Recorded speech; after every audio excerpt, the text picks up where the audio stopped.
आणि यानंतरची एक breaking news आता आपण पाहणार आहोत। गृहमंत्री दिलीप वळसे पाटील यांनी या आंदोलनामागे अज्ञात शक्ती असल्याचा आरोप केलेला आहे। राज्य अस्थिर करण्याचा प्रयत्न केला गेलाय, त्यामुळे आता दोषींवर कडक कारवाई करण्यात येईल। हे ठरवून केलेलं आंदोलन होतं असं दिलीप वळसे पाटील यांनी म्हटलेलं आहे। गुप्तचर यंत्रणेचं अपयश असल्यास कारवाई देखील होईल असंही दिलीप वळसे पाटील यांनी म्हटलेलं आहे।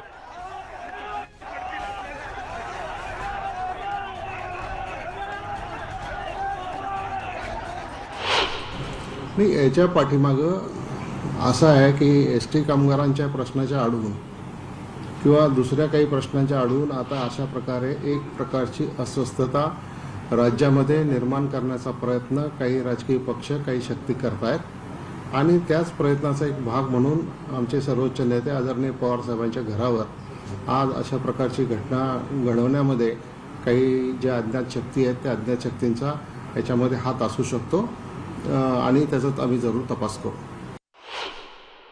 आज क्राईम कॉन्फरन्स होती, आम्ही सगळेजण क्राईम कॉन्फरन्समध्येच सकाळपासून होतो आणि अशा प्रकारची घटना घडणं हे बरोबरच नाही, पण तरीसुद्धा आमचं जे काही समजा इंटेलिजन्स याच्यामध्ये माहिती मिळवायला जी काही लॅप्स झाली असेल किंवा काय लॅप्स झाली असेल याची चौकशी केल्यानंतर याच्या संदर्भामध्ये मी जरूर आपल्याशी बोलेन।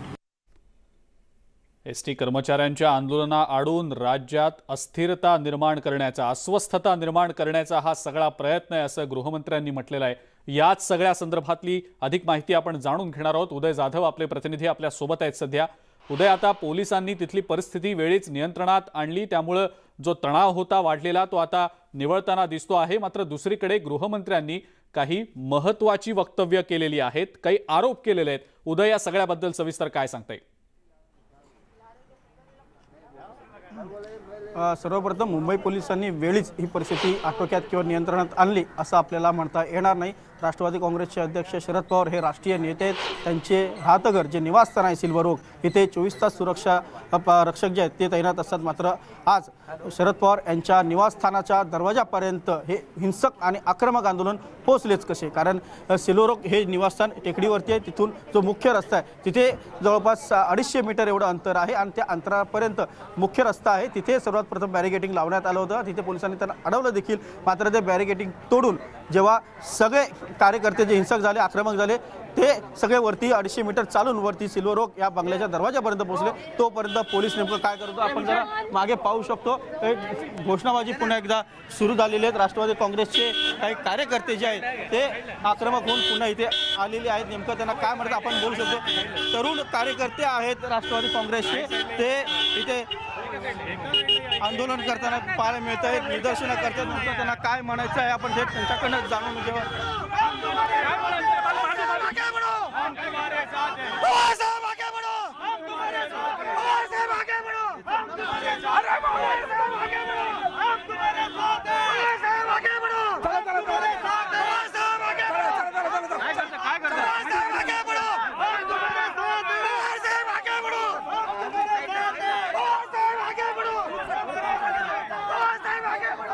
अरे केबल काढ।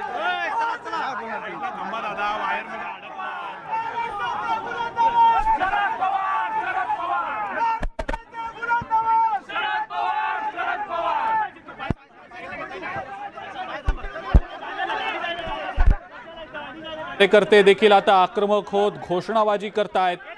ही थेट दृश्य आपण पाहिली न्यूज 18 लोकमतवर। एसटीच्या कर्मचाऱ्यांनी आंदोलन केलं, आक्रमक होत त्यांनी घोषणाबाजी केली। यानंतर आता त्याला प्रत्युत्तर म्हणून राष्ट्रवादी काँग्रेसचे काही कार्यकर्ते देखील आता सिल्वर ओकवर दाखल झालेले आहेत। जोरदार घोषणाबाजी त्यांनी केलेली आहे। हे सगळे कार्यकर्ते राष्ट्रवादी काँग्रेसचे आक्रमक झाल्याचं आपण पाहतो आहोत। याआधी देखील आपण पाहिलं राष्ट्रवादी काँग्रेसचे अनेक महत्त्वाचे मोठे नेते सिल्वर ओकवर दाखल झालेले होते आणि अगदी काही क्षणांपूर्वी राष्ट्रवादी काँग्रेसच्या काही कार्यकर्त्यांनी सिल्वर ओकवर दाखल होत जोरदार घोषणाबाजी शरद पवार यांच्या समर्थनार्थ केल्याचं आपण पाहिलं आणि ही घोषणाबाजी अजूनही सुरू असल्याचं आपण पाहतो आहोत। शरद पवार यांच्या समर्थनार्थ आता घोषणा दिल्या जात आहेत। मोठ्या संख्येने राष्ट्रवादी काँग्रेसचे कार्यकर्ते आता सिल्वर ओकवर दाखल होतानाची दृश्य आपण पाहतो आहोत.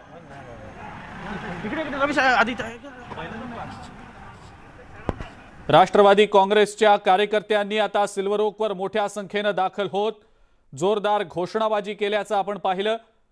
शरद पवार यांच्या समर्थनार्थ ही घोषणाबाजी केली जातीये.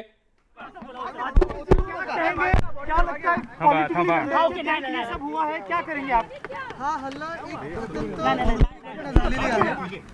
महाराष्ट्राचं राजकारण कधी एवढं घाणेरडं झालं नव्हतं आणि ह्याच्या मागे कोण आहे ह्याच्यावर चौकशी होणार आणि कडक कारवाई होणार. सर हिंदी में बता दीजिए सर. ते ठाकरे सुद्धा आता सिल्वर ओकवर दाखल झालेले आहेत. कधी कोणाच्या घरावर असा हल्ला झाला नव्हता महाराष्ट्रात आणि हे खूप अत्यंत वाईट एक घटना घडलेली.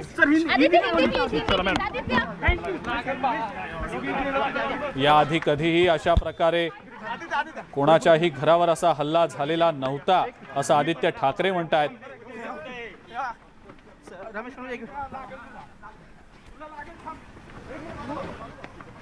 आदित्य ठाकरेंची ही प्रतिक्रिया आपण पाहिली. या आंदोलनामागे नेमकं कोण आहे याचा शोध घेतला जाईल, तपास होईल असं आदित्य ठाकरे देखील म्हणत आहेत. अधिक माहिती या संदर्भातली आपण जाणून घेणार आहोत. विशाल पाटील आपला प्रतिनिधी देखील आपल्या सोबत आहे सध्या फोन लाईनवरनं. विशाल, राष्ट्रवादी काँग्रेसचे काही कार्यकर्ते देखील आता सिल्वर ओकवर दाखल झालेले होते, घोषणाबाजी दिली जात होती. काय नेमकी सध्याची स्थिती? नक्कीच अजिंक्य, राष्ट्रवादीचे अध्यक्ष शरद पवार हे नुकतेच आता सिल्वर ओकवरून बाहेर पडलेले आहेत. त्यांच्यासोबत आदित्य ठाकरे सुद्धा त्या ठिकाणी होते. आदित्य ठाकरे सुद्धा बाहेर पडलेले आहेत.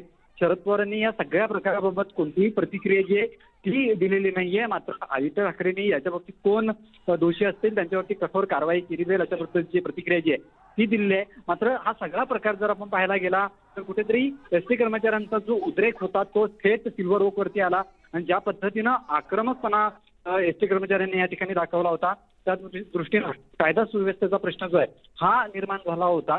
आणि त्याच्याच बाबतीत एक बैठक सुद्धा जी ती सिल्वर ओकवरती झालेली होती आणि ती बैठक पार पडल्यानंतर आता शरद पवार आणि पर्यावरण मंत्री आदित्य ठाकरे सिल्वर ओकवर निघालेले आहेत. अजिंक्य, बिलकुल विशाल, आणि आता तिथे आणखी पोलिसांची कुमक मागवली गेली आहे का? कारण आपण पाहिलं तर एकीकडे एसटी कामगार आंदोलक मोठ्या संख्येनं जमा झालेले होते, पोलीस तिथं आता मोठ्या संख्येनं दाखल होत आहेत का? आणि दुसरीकडे आता राष्ट्रवादीचे कार्यकर्ते देखील आले, काय नेमकं त्याबद्दल सांगता येईल?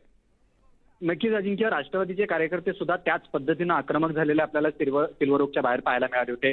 खरं तर ज्यावेळेला शरद पवार सिल्वर ओकवरनं बाहेर निघत होते त्यावेळेला कार्यकर्त्यांची मोठी घोषणाबाजी जी आहे ती होताना आपल्याला पाहायला मिळाली होती. त्या कार्यकर्त्यांच्या गटाड्यामध्येच शरद पवार यांचा ताफा जो आहे हा सिल्वर ओकच्या बाहेर निघाला आणि कार्यकर्त्यांची सुद्धा जी आहे ती मोठी गर्दी आपल्याला या ठिकाणी पाहायला मिळाली होती. खरं तर आत्ता या ठिकाणी सिल्वर ओकला पोलिसांच्या छावणीचं स्वरूप जे आहे ते आलेलं आपल्याला पाहायला मिळतंय.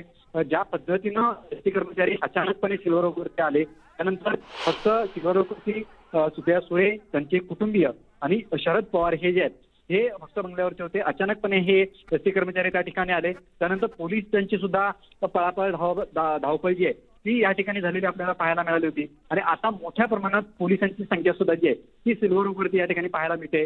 राष्ट्रवादीचे कार्यकर्ते अद्यापही सिल्वर ओकवरती जे आहेत ते मोठ्या संख्येनं उपस्थित आहेत. अजिंक्य, बिलकुल विशाल, असं आमच्या सोबत राहा. आपण ही दृश्य दाखवूया न्यूज 18 लोकमतच्या प्रेक्षकांना. शरद पवार सिल्वर ओकवरून निघालेले आहेत, त्यांच्या सोबत काही राष्ट्रवादीचे नेते आणि पर्यावरण मंत्री आदित्य ठाकरे हे देखील सिल्वर ओकवरनं बाहेर पडलेले आहेत. एका बैठकीसाठी शरद पवार निघाल्याची माहिती सध्या समोर येते. आंदोलक एसटी कर्मचाऱ्यांना पोलिसांनी ताब्यात घेतलेलं होतंच, मात्र आता त्यानंतर परिस्थिती नियंत्रणात पोलिसांनी आणली अशी सध्याची माहिती आहे. राष्ट्रवादी काँग्रेसचे काही महत्त्वाचे मोठे नेते सुद्धा सिल्वर ओकवर दाखल झालेले होते.